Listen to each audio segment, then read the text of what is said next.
Welcome everyone to Chai After Dark. I am Sameem. I'm here with my co-host Shabnam. How's it going? What's up? Hey. I know. Hey, Sameem. Hey. This was a crazy one, right? Yeah. Hey, you. Today we're going to be discussing You on Netflix, episodes 7 through 10, season 5.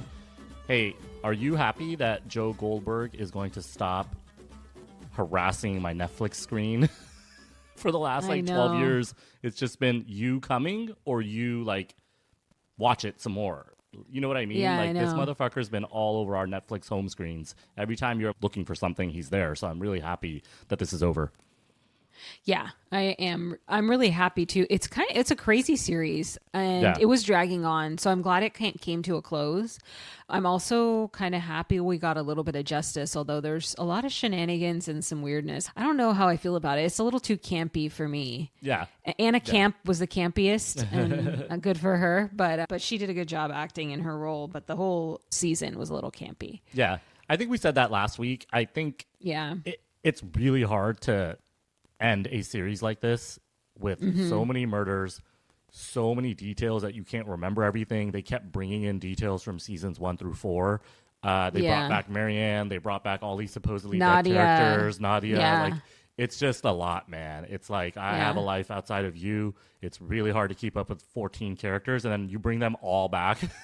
I know. This is some sort of Avengers scene where Robert Downey Jr.'s character dies, and then they're all standing there, every Avenger ever. So it reminded me of that a little bit when Bronte was doing her "I'm a badass bitch" walk out. Exactly. You know why it's hard to end a series like this? Because this is not how life works. It wouldn't end so neatly where they all get together and all the victims are friends. And it's not going to happen. Marianne's she was already hot, and now she's even hotter. She's had this complete blow up. Everyone's in amazing shape, even though they've been through all this trauma. Yeah, it's kind of strange. Yeah. Right? Nadia looks great, and she's been in prison for 5 years. Yeah. And she looks amazing. Her skin is glowing. Oh man, I don't remember that from Orange is the New Black. I know, right? Bronte, yeah. Oh, they made Bronte a little dowdier than she was. You think so? Yeah. When you dowdier? See her now, sorry, I don't know what that word. Just they made her eyes seem more sunken and her hair seem more scraggly and stuff like that. But I'll talk about Bronte and some other stuff in tea time. Yeah. So. Look, if people have listened to our episodes before, they know we could just get into it, right? And we could go off on every sort of negative aspect that you displayed on our screen. And I guess the biggest one is misogyny and or white man privilege. I'm not really sure what the goal was at the end of this series, but what do you think was the overall arching theme? Because you're totally correct. It seemed like it got a little campy, but they were also trying to make a very specific point. Yeah. What is that point? I think the point was more about women and domestic violence and how women get into these situations and why they get into them and how it can go bad and how it can potentially get resolved. I think that's what they were trying to hit on. But it was strange because in episode 10, at the end of episode 9, I think, we sort of have the switch where Bronte also becomes a narrator, right? Yeah. And I think they were trying to figure out how to close the series. And so they did this thing to elevate it and to give it a good message. But it didn't have the same feel as the rest of the series. It was sort of artistically it felt strange, but from a public message perspective, I liked it. Yeah. Whatever gets more eyeballs on this sort of behavior from men, why not? Because there are many people out there with issues like this. Of course, I don't really know what you can do to deal with someone like Joe Goldberg in your life, but the manipulation and the way that he's able to even convince Bronte to come back sort of to him in episodes 8 and 9 before she does her flip again because she meets Marion. So she says, "You're an abuser, Joe," which I think is really hard for women to tell men. So I think that's one major point that they wanted to really get out there. And then the second one was when she was like, "There you are. You're just a misogynist." But I feel like he's a misogynist, but all the other gory details of his personality, that's what made him super compelling. It wasn't the misogyny part, So she does call him out, but it's she didn't call him a murderer. She didn't call him a psychopath. Like, there's a lot of, I'm not saying misogyny is good. I'm saying, like, if I was about to take someone down that did all of these sort of ridiculous things, I think I would use harsher language. I don't know. Yeah, no, that's an interesting point. I think the thing is, like, the whole series has been toying with him as a murderer all along. Yeah. What they haven't really addressed is that he was a misogynist. So I think they're trying to be like, hey, guys, in case it wasn't obvious before, he's also a misogynist. He's doing this just to women, right? So another interesting thing I saw Penn Badgley say in a TikTok is that where Joe does the most damage is actually the bedroom, not that cage, because that's where he does all the manipulation that allows him to do what he does in the cage. That's a really interesting perspective. So I think they were trying to really portray that. There's all this other manipulation, misogyny, like hate for women, potentially. Like it's like he hates women, but he really wants their validation, you know. And I think that obviously comes from his mom. Right? That's an abandonment. This is a very typical abandonment issue, because at the end of the series, you're totally correct. He literally yells, "I can't be alone." He didn't want to go to prison alone. He wanted her to murder him. So his abandonment issues. Like, come on, we were raised in a society where all of us have abandonment issues. So but this is like another level.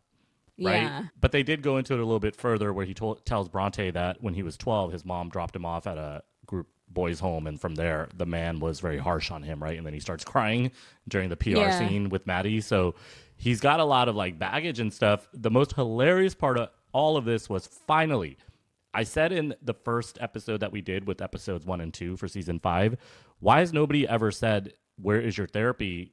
And at that point, Maddie yells, "You never worked this out in therapy? You're working it out now?" Yeah. So she's the only one. Finally, somebody called out this male fragile ego, right? He's a fragile, insecure person, and she finally called him out. Yeah, but she's one to talk. She needs a lot of therapy herself. Yeah. But also, she was half Reagan, half Maddie at that point, though. Right. That's true.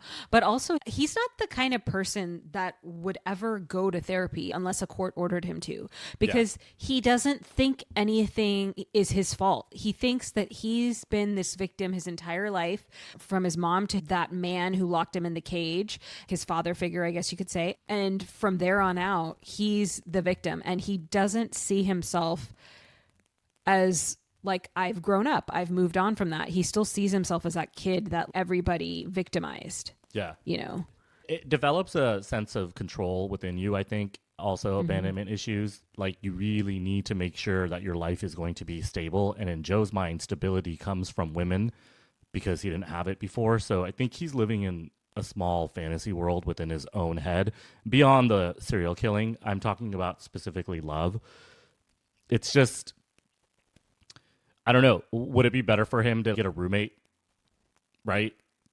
Instead of a roommate having, would never fulfill him, because he needs this emotional validation and admiration. I think he's like a narcissist psychopath, right? He needs this adoration and admiration and real emotional enmeshment for him to feel good. But then he also wants that person to see him for who he is, which is a terrible human being, and love him anyways. Which, again, this is another thing. It's like, no one's going to love you like that except for maybe your parents, and when you're a child, not even necessarily when you're an adult. Well, is that true, though? Yeah. Because in this series, he does tell multiple women that he's a murderer, and they're all a little interested still. Like, nobody like pulls the Band-Aid and is like, "No, oh, you're a murderer? Maybe I should leave." I mean, because they're dysfunctional too, right? But they're not that huge dysfunctional. Step up from dysfunction to murdering. Sure. You're totally right, though, because his biggest asset, I guess, in his brain is the bedroom. That's where he was trying to convince Bronte that she's a murderer as well. He like picked a random girl.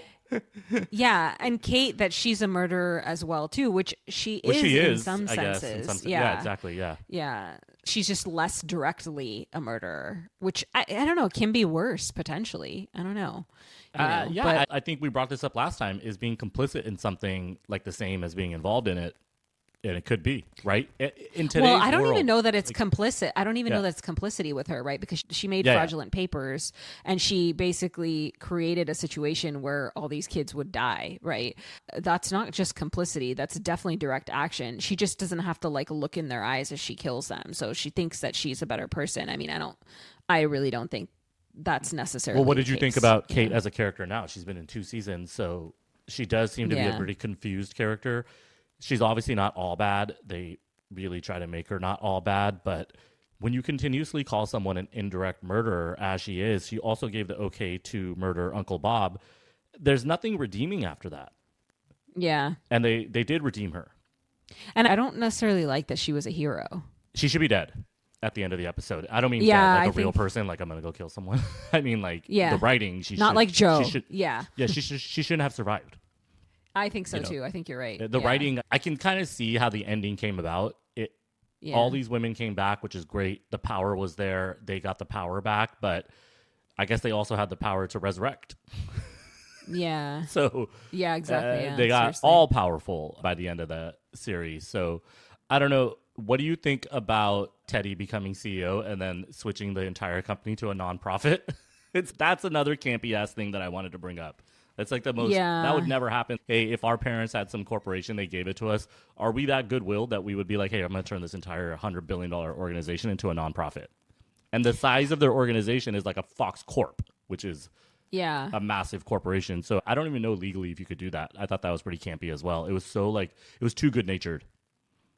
Yeah, I don't know if it could be done legally either. I'm not sure. But yeah, it was super campy, agreed. And the whole ending is somewhat of a liberal fantasy.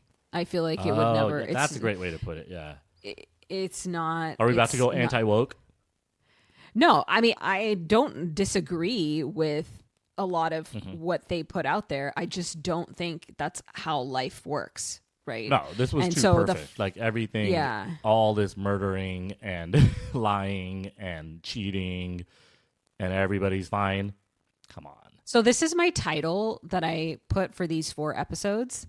I called it Women Fail to Reason with Psychopath and Then Shoot His Dick Off. That was... that's my title. So that's a great title because the show was all serious and even I was getting emotional, right? When Bronte and Joe were going back and forth and stuff. And then all of a sudden she shoots him in the fucking dick. Yeah. And then the internet comments turn into he used to be a 10 and now he's a 2-inch. Like, it was, did you see the comments when they were rolling the comments? And I agree with you. The writing, that's like a little lazy. Yeah. They had something going. It was good. It was getting better. I was excited for episode 10. And then all of a sudden it's like, okay, let me just shoot this motherfucker in the dick after she defied all sorts of death-defying logic that she should be dead too. Even just jumping from the second story with a bum ankle already. I'm like, I don't. Well, she couldn't walk the day before, so how did she do that? And then he choked her out. And she was already shot. And she was already shot. Yeah, and it was bad. She's like pushing on the gunshot, and then he's choking her out in the lake. And then all of a sudden, she pulls out of the lake, finds him before a bunch of cops. Yeah, and in that time, he also kills a cop. So I don't know if that says something about cops. But we can leave it there. Maybe that was a commentary on maybe people should do their jobs a little bit better. It was a little strange that Bronte came out of nowhere and she's the one that, what is the word? Decapacitated him? Let's say if he had a gun. Incapacitate. Is that what it is? It's incapacitate. Okay, so let's make sure we got this right. If Joe Goldberg was in front of you with a knife or a gun, and you successfully took it from him, what would that be called? How can we use that in a sentence? Incapacitated him? I still don't know if we're correct. I still don't feel like it's exactly correct, but like if you knocked him out. This one word is driving me nuts for the last 2.5 weeks. Or 2.5 episodes. Yeah. Anyway, so hashtag Joe Goldberg is a thing, which is also interesting because that is a comment on society's voyeuristic nature of really wanting to see people do terrible things, look at it up close, idealize them and then make them fall from their high position. So it's pretty, I don't know, it's kind of, that was an interesting commentary on us. right? But is there anything like that? Like, I know there's been downfalls of powerful people, but this seems... I'm trying to think of a true crime where a man actually got taken down, like Harvey Weinstein or something, but that was a long time ago. Yeah, I feel like the closest thing is Blake Lively and Justin Baldoni, because she's part of this sweetheart couple. And then based on sort of different things that her husband did during, Deadpool and all this stuff, it's really tarnished their reputation as this Hollywood it couple, and that they are on the right side of everything. So I could see that happening, because that was Joe, right? Joe was Kate's knight in shining armor, and he then fell from grace. Yeah. So there's been a lot of people that fall from grace, but look, celebrities are whatever, right? In my life, who gives a shit? But whatever Ryan Reynolds did, I don't think he did anything remotely similar to what Joe Goldberg's doing. No, of course not. So yeah. If this motherfucker just wants to be powerful and he wants Hollywood to like him, it seems like that's all Ryan Reynolds does, which I within itself is kind of lame to seek that much validation your entire life, but whatever, it gets him off, right? But I don't think there's anything there that... We did an episode on Justin and Blake Lively, and the only reason we did it because those voice notes were so hilarious that I wanted to play them on our podcast. And the actual substance of it, we don't know. She seems off. He seems kind of a weirdo.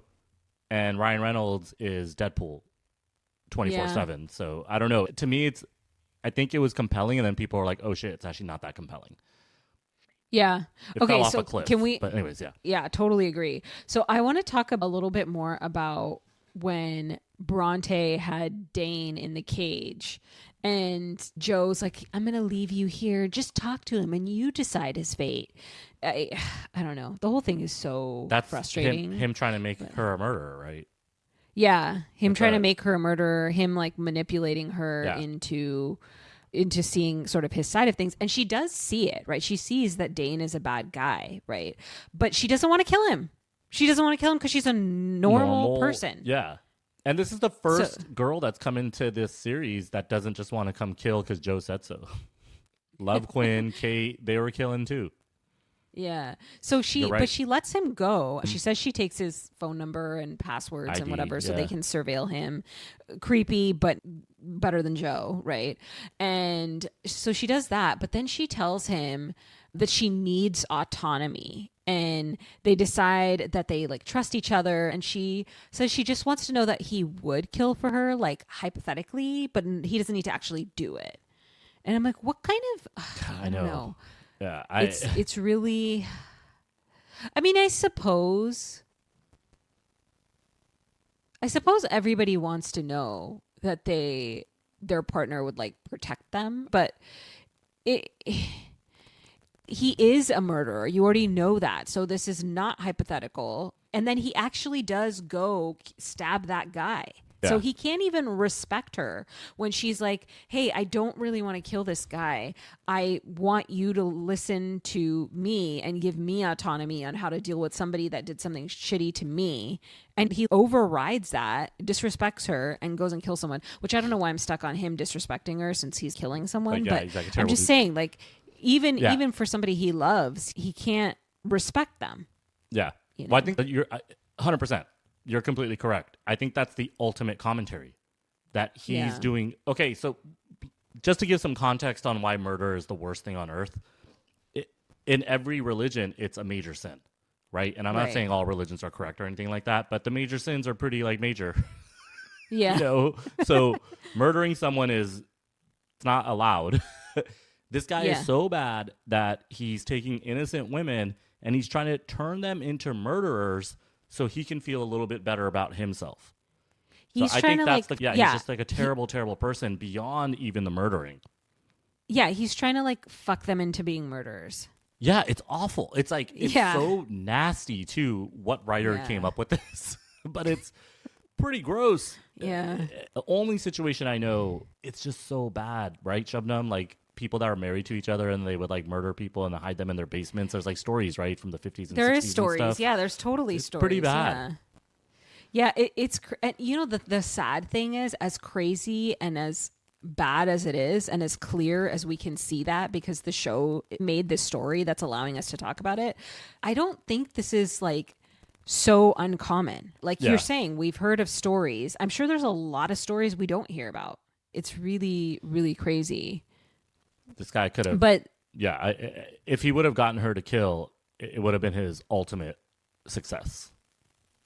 Yeah. Right? He just. But the crazy part is he goes into the cage. She gets him to go into the cage to confront him and talk to him about it. And he starts getting anxiety being in the cage for a short amount of time. I'm like, this is so hypocritical. He wants to portray himself as so strong and such a protector, but he's so incredibly weak. You know, he can't even take like 10 minutes of something he puts people through for days and days and days until he kills them.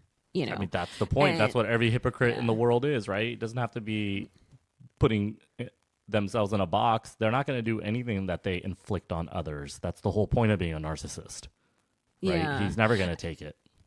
Yeah, and so he says it's who I am, but he still wants her to see who he is, like I said, and he wants her to love him anyways and excuse the fact that he does all this stuff and just take everything he does. And at that point, she's on his side. Yeah. That's before she meets Marianne.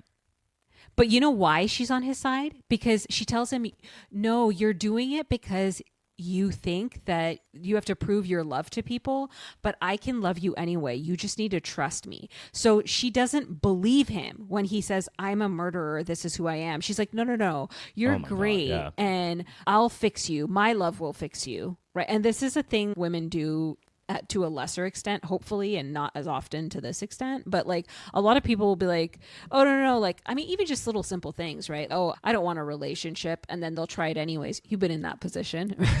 You got to bring up my trauma. It's not trauma. Yeah. So it's kind of like a challenge. Women will take it as a challenge. But to this extent, it's so super fucking toxic. Okay. Well, she takes it even further. Bronte does. Mm-hmm. She basically leaves Kate to burn alive and saves Joe, and she's like, I'm the one that's going to get Joe.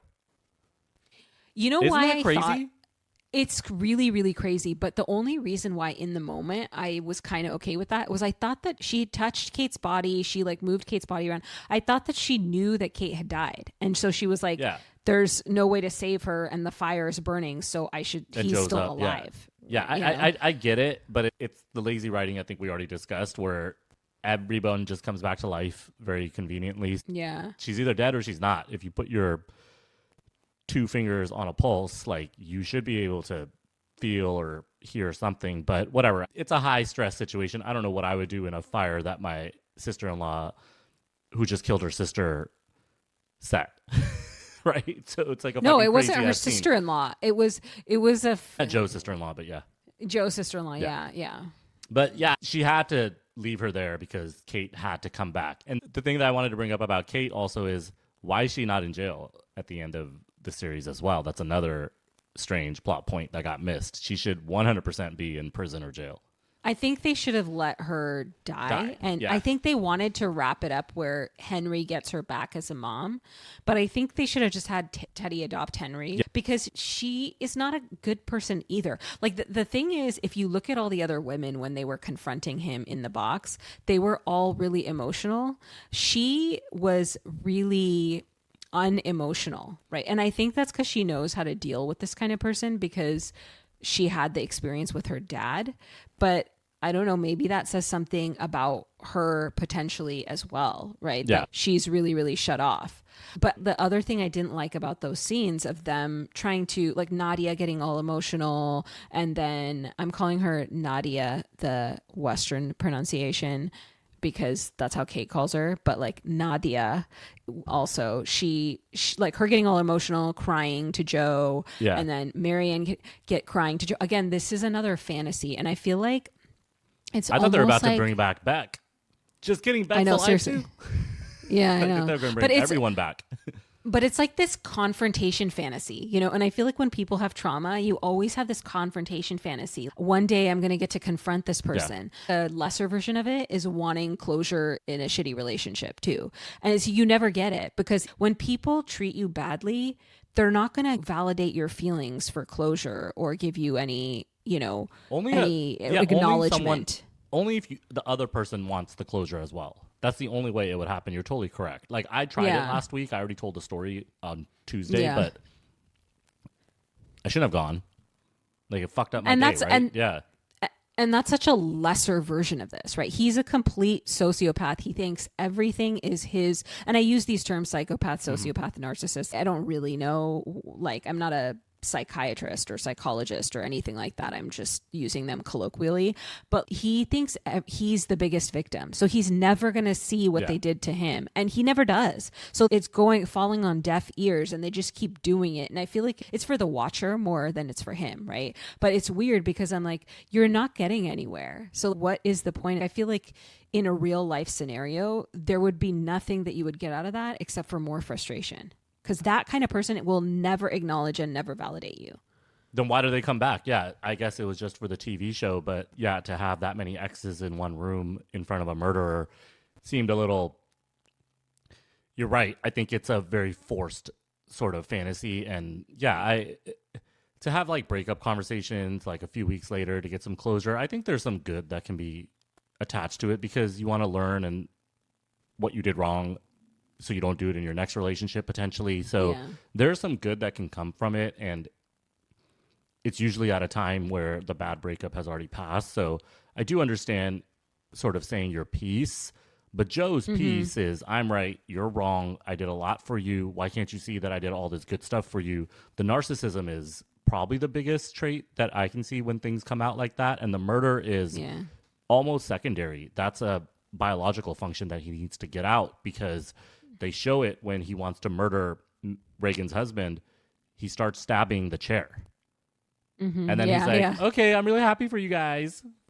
Yeah. And they're like, what the hell? Yeah. So they know that he's a murderer, right? Yeah. So, and then he ends up putting them in jail anyways.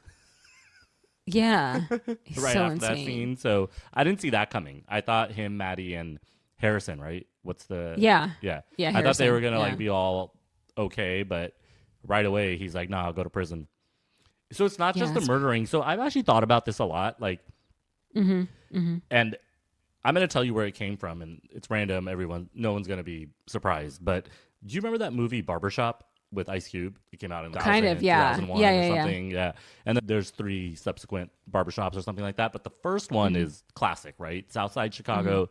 Ice Cube has to get his barbershop up and running, or he gets it from his dad, but he's in a lot of debt, so he accidentally sells it to somebody that wants to convert it to a strip club. The movie's hilarious.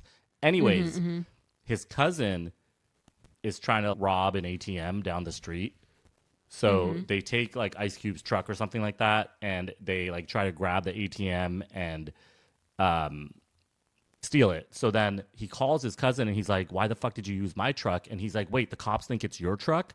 And Ice Cube is like, yeah, and he's the main character, so you know he's not going to go to jail, right? But then his cousin is like, all right, well, have fun in prison, bitch. And he calls him all these names, and he's basically like, see you in 10 years.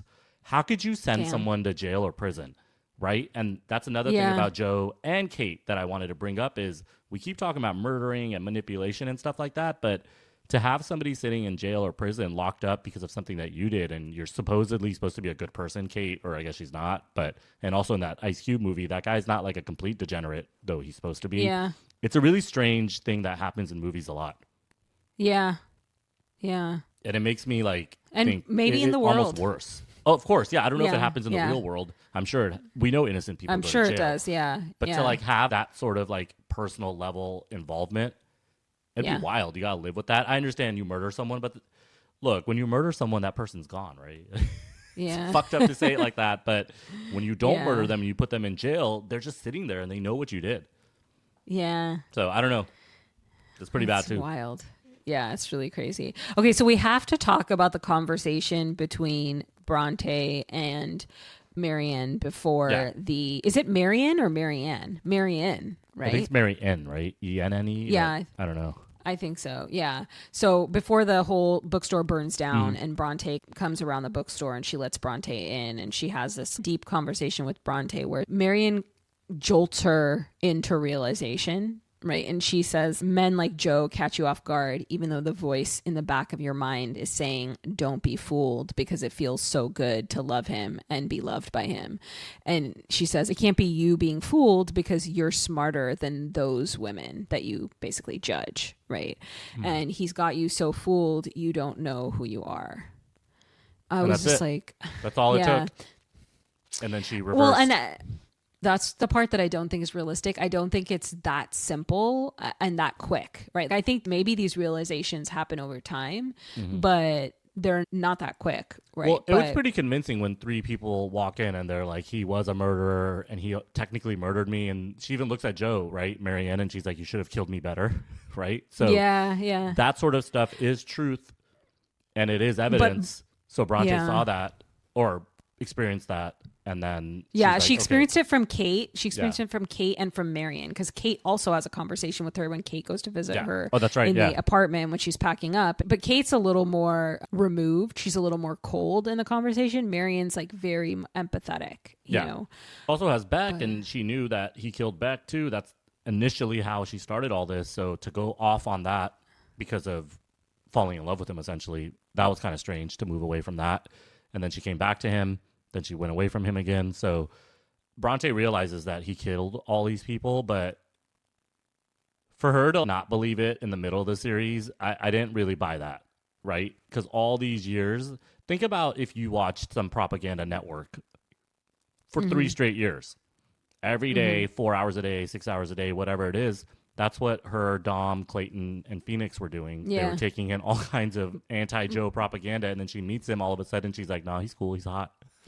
But don't you think that happens in real life too? Of course it happens in real life. It happens. Yeah. Even politically, if you look at the last 5 to 7 years, how many people do you know that changed their mind, went from one persuasion to the other persuasion, I don't really mean back politics, to the other though. persuasion? I more mean when you take a healthy dose of information on a daily basis, weekly basis, hourly basis, whatever it might be, you do tend to believe things that might not be true because you're being presented with a reality, and we hear, see, and understand with the senses that we're given. So I think anything could be extremely difficult to get out of your head if you have that much exposure to it. But it's not just politics, right?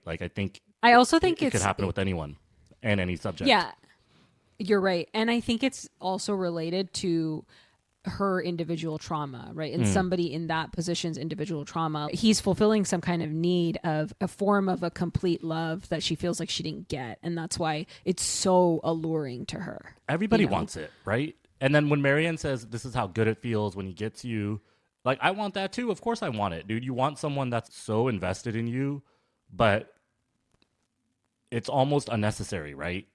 To be that attached to someone, even if you're going to love them forever and be married to them. It seems unhealthy, not just in a mental sense, but also in a day-to-day sense, right? Nobody can provide that much for you. That's what I'm saying. It's I don't know. Do you think everybody wants it, or just a lot of people with trauma? That could include me and you, potentially. Me, you, my exes. Everybody wanted it, and I liked it. I'm not going to lie. You know my ex. We spent a lot of time together all the time, right? We barely were apart, and it ultimately wasn't the best idea. But it's probably not why we got divorced, but I wanted it too. Joe really wants it, though. I don't want it that bad. I'm pretty happy by myself right now, right? And Joe could never be alone. But okay, why is child rearing? Why do people say it's so hard? I mean, I don't know. I don't have a kid, but I think you tell me. I think it's hard because you have to just love your kid all the time, so completely, in the middle of the night, when they spit up. You have to love your kid so completely and constantly and encompassingly because they're a child, right? Yeah. But if you love an adult with that intensity, you can't do that. You're going to burn out, right? Both of you guys will burn out. And I think that's why people go through roller coasters. And then the relationship becomes tumultuous, and then you get angry at each other with the same intensity. You get sad with each other with the same intensity as you feel joy, right? And it's too much. That kind of all-encompassing, intensely constant meshment is not appropriate for adults. It's probably 60, 70, 80% of courtships, marriages, relationships, though. Because when you see someone first, it's usually an attraction, right? Physical attraction.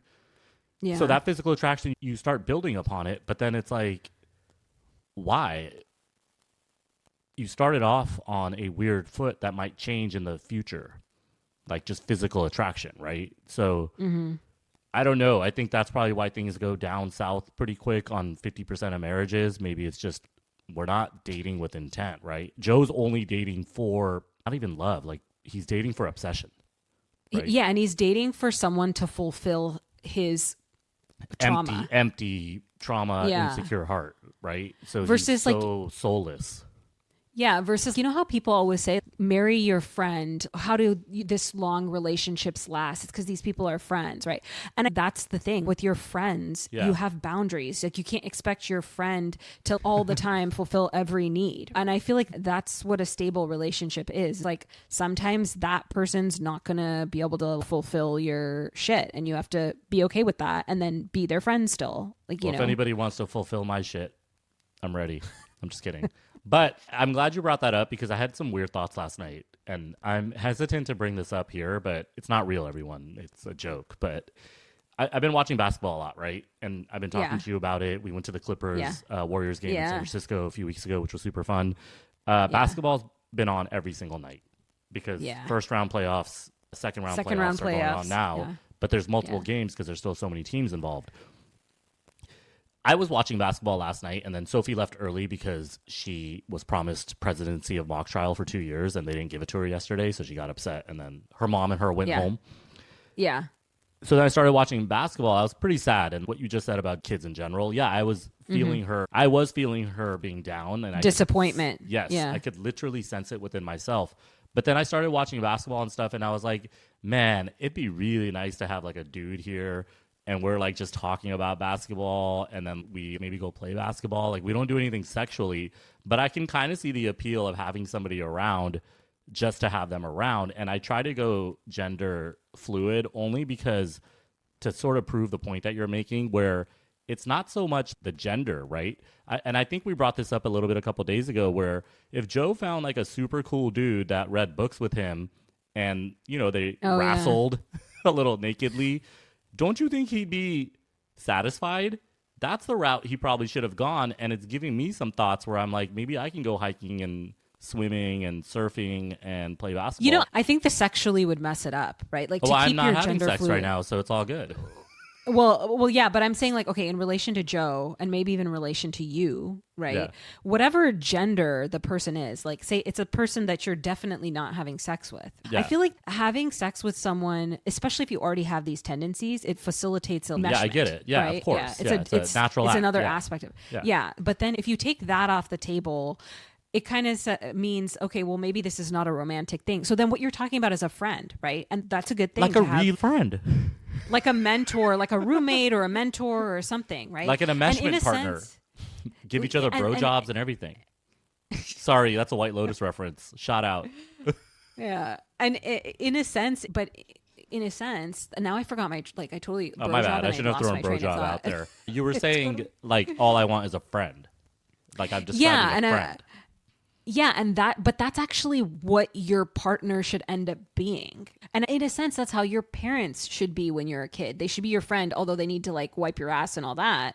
But they need to be your friend too when you're little, right? Yeah. Not necessarily like as you age, but I understand what you're saying about the sex part, and of course I agree. Like I'm not a prude, but there's something about a marriage that after a few years, people start talking about the 7-year itch.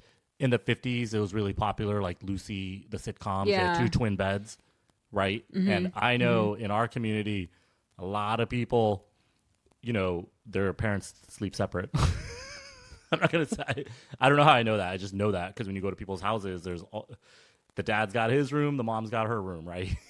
So, the man cave becomes where you just stay, I guess. Yeah, right? And then they watch. Cause you know what it is, right? It's because they watch separate TV channels. I'm not talking about my parents, by the way. I'm talking about people in general. They watch different TV. But what I'm trying to say is, like, doesn't sex become less and less important as you move on in a marriage? Like I would imagine. Yeah.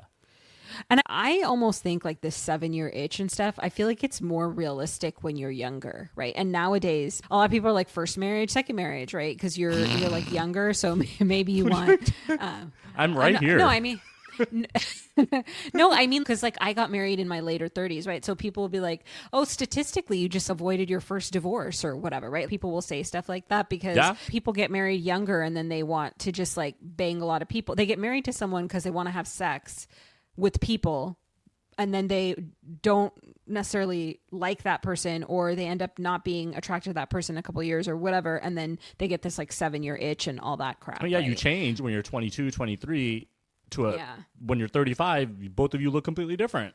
Like you've look doubled completely in different, age. want completely different things. You want like, different things. Like I know I picked up hobbies after the age of 30 that I don't think my first wife would have been interested in, and frankly speaking, my hobbies now today, my second wife wouldn't have been interested in. So I agree with you. I guess I'm trying to avoid being murdered by my next partner, and you has put a lot of strange thoughts in my head. I'm being like completely serious because I've watched 5 seasons of this, and I'm gonna.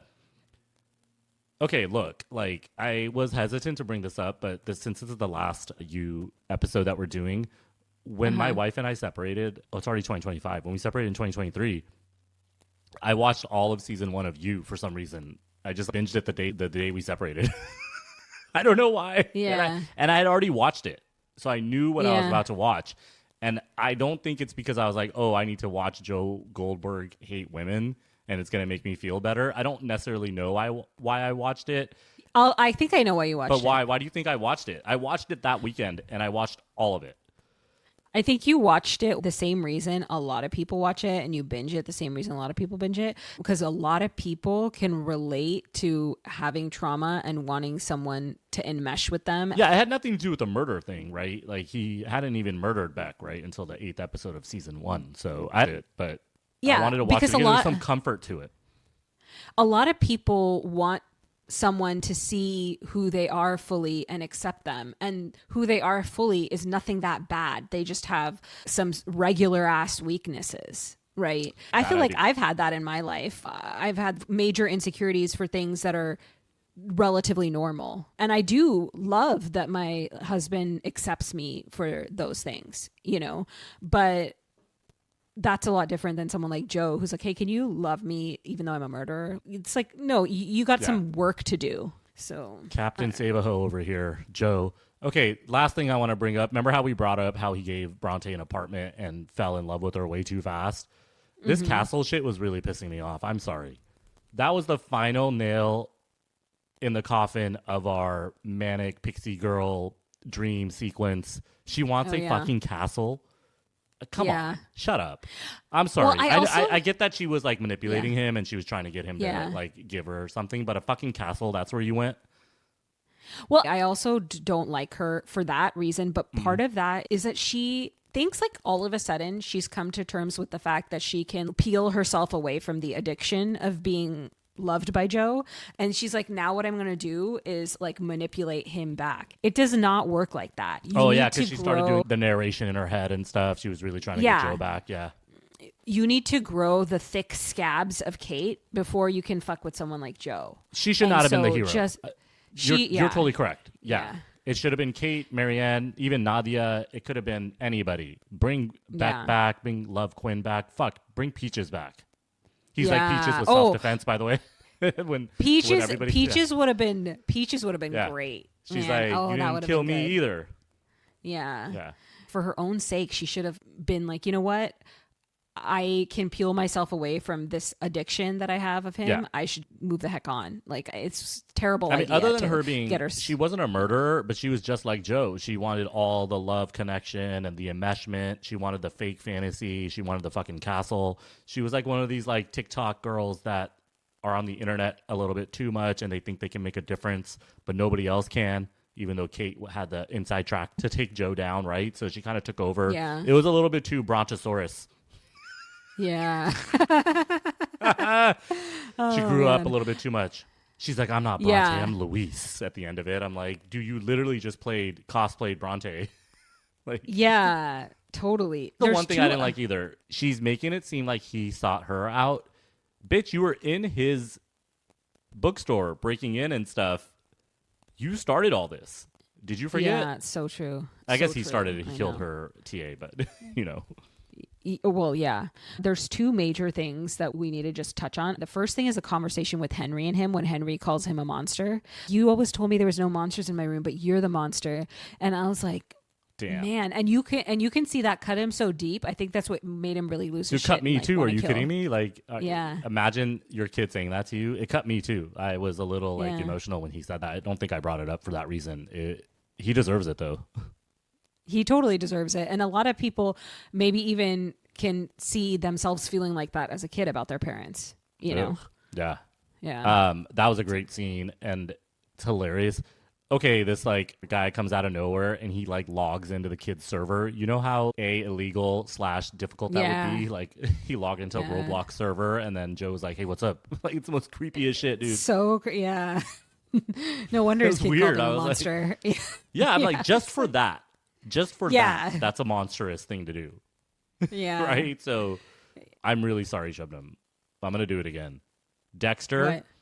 At the end of Dexter, his son is named Harrison, which is hilarious because that's the husband's name. But yeah, when they're showing Kate's burns, he's staring at them because that's a mark that Joe left on her. Yeah. And in Dexter, it's the same exact scenario where Harrison does get Dexter's thirst for violence. Yeah. So I think that's sort of is this kid going to become violent?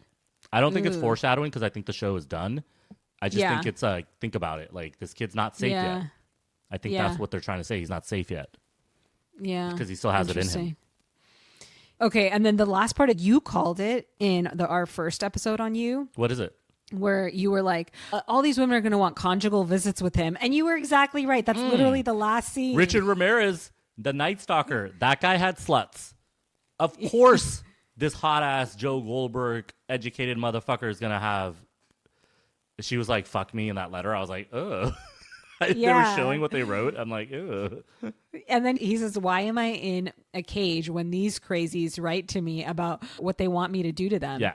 Maybe we have a problem as a society. Maybe the problem isn't me, it's you. That was great writing. That's great because that's overall, that's him. He doesn't make mistakes. Everybody else is wronging him. But if everyone thinks you're an asshole, bro, you're the asshole, right? Yeah, and people have told me that before, so whatever. I accept my fate. So, Joe, go fuck yourself, homie. You're the problem. Yeah. Okay, should we do tea time? Yeah, I have one thing that I wanted to bring up. Okay. So he was reading the Executioner song at the end of the series, a book in his cell. The Executioner song is, I forgot like the details, but it's like a nonfiction book about someone that was the first person that was killed by the government after the moratorium on death penalty was lifted.